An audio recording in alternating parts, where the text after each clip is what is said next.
Pagtisok sa liso sa pagtuo. Miabot sa Caraga Province, Surigao del Norte, Surigao del Sur, ang mga Augustinian Recollects isip tubag sa systematic evangelization sa simbahan nga nagbahin sa Mindanao ngadto sa mga relihiyosong orden sa pagsangyaw sa Kristohanong pagtuo.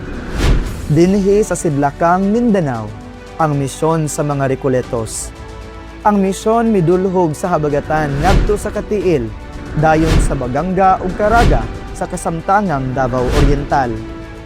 Ang habagatang Sidlakang Mindanao pinuy-anan sa mga lumad nga dunay kaugalingong pamaagi sa pagpakabuhi ug pagpadayag sa pagtuo ngadto sa magbabaya. Ang labawng magbubuhat. Apan bisan sa daghang pagsupak, midawat sila sa bag-ong pagtuo. Mibalik ang mga paring Heswita. Gitukod na parokya ni adtong 1884, 1885 ug 1894 ang Caraga, Baganga ug Katiil. Nag-umol sab og mga katikista gikan sa nabunyagan nga mga mandaya. Uban kanila Father Pablo Pastels SJ ug mipuyo luyo sa bungtod aron motabang pagkatisismo sa mga lumad nga dibabawon ug mandaya sa Mungkayo ug Compostela. Gikan sa Butuan, si Father Saturnino Orios miatiman sab sa mga katilingbang dibabawon ug mangguangan tampi sa Agusan River. Kang kansang tuburan, mao ang Tagugpo Range sa Maragusan, Davao de Oro ug sa mga mansaka, daplin sa suba sa Iho sa Tagum. Humandayon sa ikaduhang gubat sa kalibutan, ang nagkadaghang dumuduong gikan sa Luzon ug Visayas mipadayon sa mga kalihukan sa pagtuong namatan nila sa ilang mga ginikanan. Dala nila sa ilang panimpalad ang rosaryuhan, nobinahan, ug bisan istampa. Nagpista sila sa patron sa ilang gigikanang lugar. Nagsaulog sa anibersaryo sa namatayng kabanay, birthday, ug uban pang espesyal nga okasyon dinapit ang mga silingan. Unya mitukod sila og kapilya. Nagmugna og Catholic organization sama sa gisugdan ni Florentina Cordova ni adtong 1939 sa Magnagapantukan. Nagdapit sila og pari aron pagmisa ug paghatag og mga sakramento. Mipuli ang mga misyonaryong PME tabok sa Davao Gulf gikan sa Davao City kay walay karsada. Miumol silag mga katikista. Sa 1940, gitukod ang Pantukan nga parokya. Una, sa kasamtangang diocese sa Tagum. Midugang og mga parokya. Tagum 1947, Nabunturan 1951, ug Panabo 1955. Duha ka Katolikong tulungaan gitukod. Uban sa panabang sa Religious of the Virgin Mary Sisters. Dayon, ang Assumption Academy of Nabunturan sa Daughters of Mary of the Assumption kun FMA. Mga laiko, gidasig pag-apil sa kalihukan sa simbahan isip miyembro sa mandated organization. Mga paring PME nagtabok-tabok sa tibuok lalawigan sa wala pabahinang lalawigan sa Davao. Ning mga tuiga, kita sakop na sa prelatura sa Davao City sukad 1949.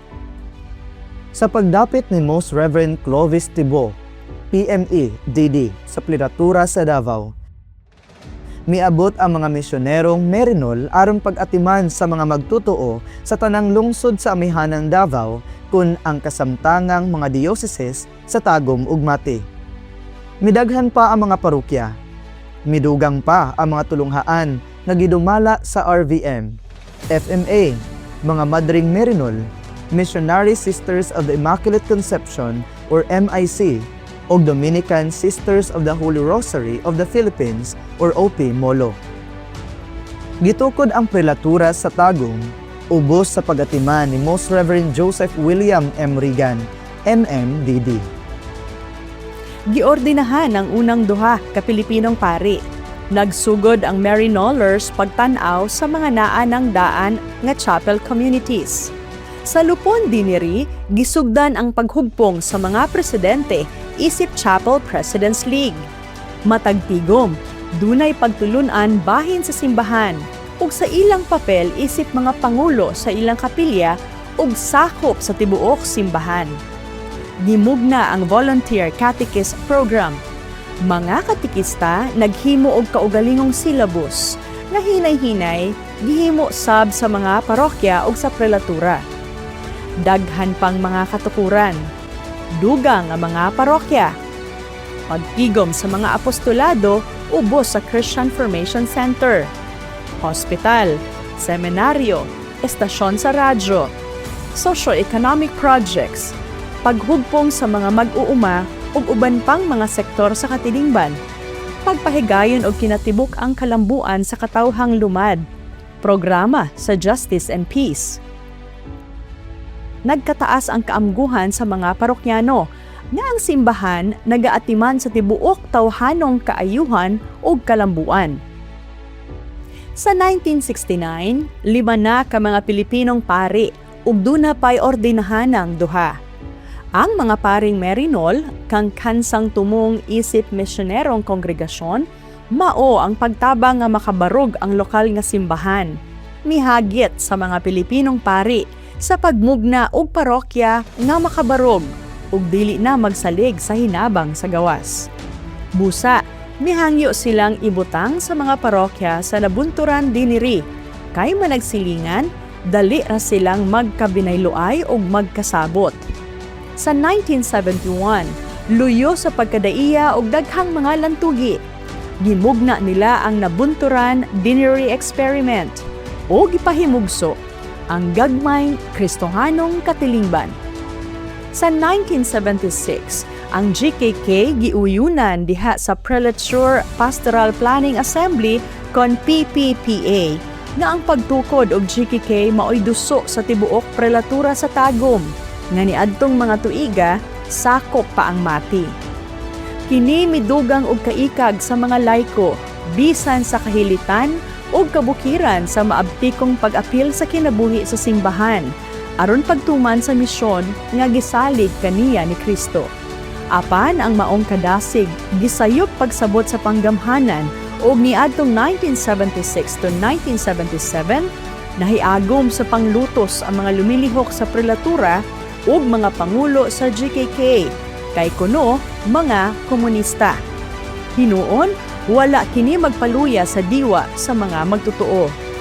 Karon, human sa 57 ka tuig, ang Diocese sa Tagum dunay 2,380 ka mga gagmayng Kristohanong katilingban sa mga probinsya sa Davao de Oro ug Davao del Norte nga karon gipundok ngadto sa 59 ka parokya. Gikan sa iyang pagkatukod ni adtong 1980, 4 na ka obispo ang nangulo sa Diocese sa Tagum.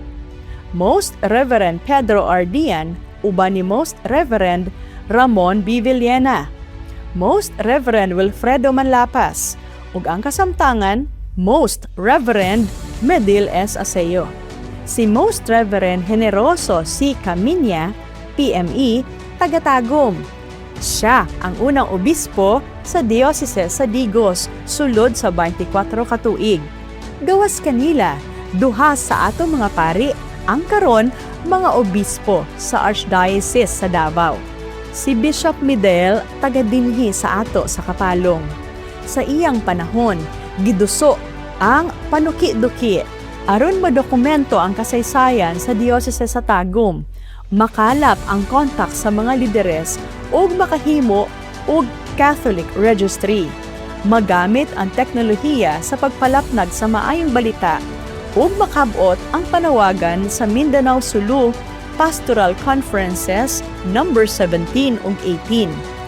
Gitinguha nga pinaagi sa tinuod nga datos, mas husto ang mga lakang ug mga plano nga bansayon karon ug sa sunod pang panahon. Silang tanan ug ang atong kaparian, kamadrihan, mga seminaryan ug mga laiko, lumad ug dumuduong, ug ang mga misyonero ug ilang mga katekista. Kabahin ning atong kasaysayan sa pagtuman sa kabubuton sa Amahan nga labing mahigugmaong naglalang kanato ug sa kinaiyahan. Sa atong mga paningkamot, nagasalig kita sa walay unda nga pag-uban ug pagiya sa Espiritu Santo. Kini ang paghandom.